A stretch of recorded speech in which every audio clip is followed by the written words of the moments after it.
Halo teman-teman, saya Sinta Najwa, kelas 10 IPA 3 SMA Negeri 1 Tanjung Jabung Timur dengan guru fisika Ibu Ici Risma Anggraini SPD. Nah, di sini saya akan memberi edukasi tentang virus corona dan bagaimana pencegahannya.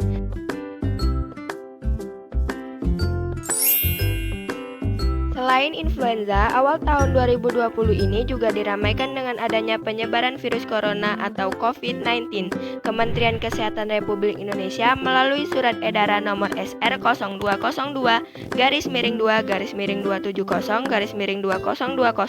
telah mengeluarkan pedoman kesiapsiagaan menghadapi infeksi virus corona. Sebelum sampai ke pencegahan, ada baiknya bila kita mengenal terlebih dahulu apa sesungguhnya virus corona itu. Coronavirus itu merupakan keluarga besar virus yang dapat menyerang manusia dan hewan.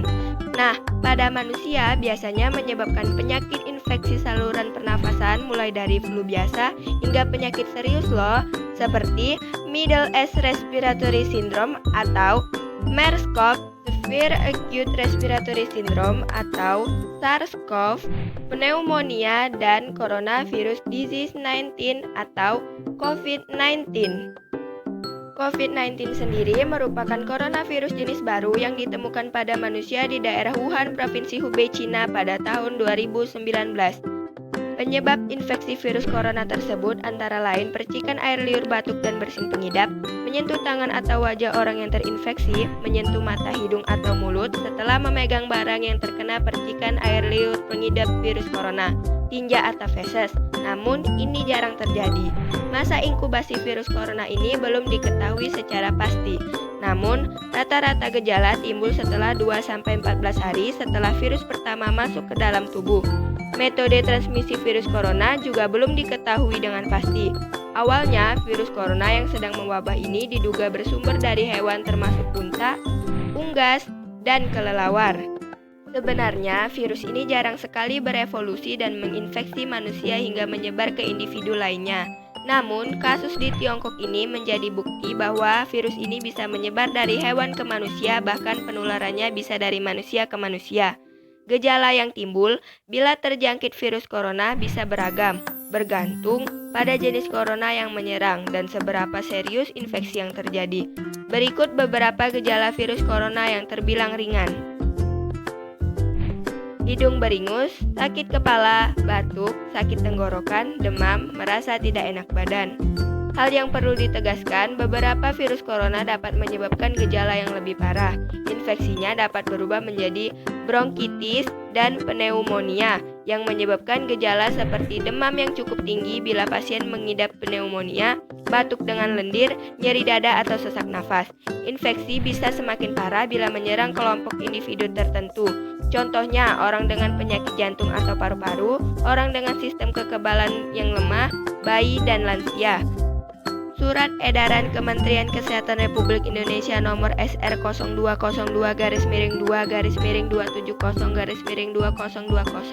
tanggal 28 Januari 2020 menghimbau pemimpin divisi atau wilayah atau satuan atau unit untuk menyampaikan kepada segenap pegawai melakukan tindakan preventif yang dapat dilakukan untuk mengantisipasi wabah virus corona atau COVID-19.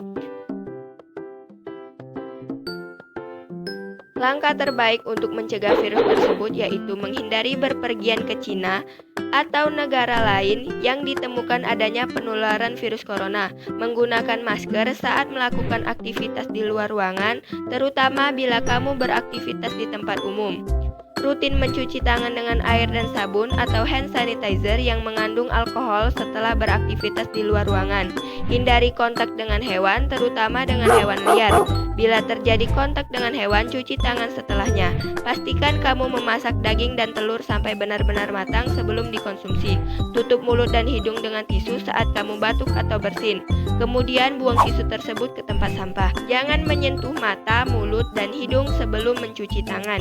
Hindari berdekatan dengan orang yang sedang sakit. Jaga kebersihan benda yang sering disentuh dan kebersihan lingkungan. Kita juga dapat melakukan olahraga atau kegiatan lain untuk meningkatkan kekebalan imun tubuh kita seperti Berjemur di bawah sinar matahari pada pukul 10.00 sampai 11.00 dengan durasi 15 sampai 20 menit. Kita juga dapat membaca buku sambil berjemur agar tidak merasa bosan. Pada saat berjemur, pastinya kita akan terpapar oleh cahaya. Cahaya adalah energi berbentuk gelombang elektromagnetik yang kasat mata dengan panjang gelombang sekitar 380 sampai 750 nanometer. Pada bidang fisika, cahaya adalah radiasi elektromagnetik baik dengan panjang gelombang kasat mata maupun yang tidak. Selain itu, cahaya adalah paket partikel yang disebut foton. Kita juga dapat melakukan jogging di sekitaran rumah yang tentunya tidak terdapat keramaian, push up di dalam ruangan, ataupun berenang di kolam renang pribadi. Jangan pergi ke kolam renang umum ya. Nah, ketiga kegiatan tadi termasuk hukum Newton 3 yang berbunyi ketika suatu benda memberikan gaya pada benda kedua tersebut memberikan gaya yang sama besar, tetapi berlawanan arah terhadap benda pertama. Jika kalian memiliki sepeda statis di rumah, kalian bisa menggunakannya. Pada saat menggunakan sepeda statis, kalian akan menghasilkan gaya dan gerak. Begitulah informasi seputar virus corona yang harus kita ketahui. Semoga kita terhindar dari virus ini dan segala penyakit lainnya ya.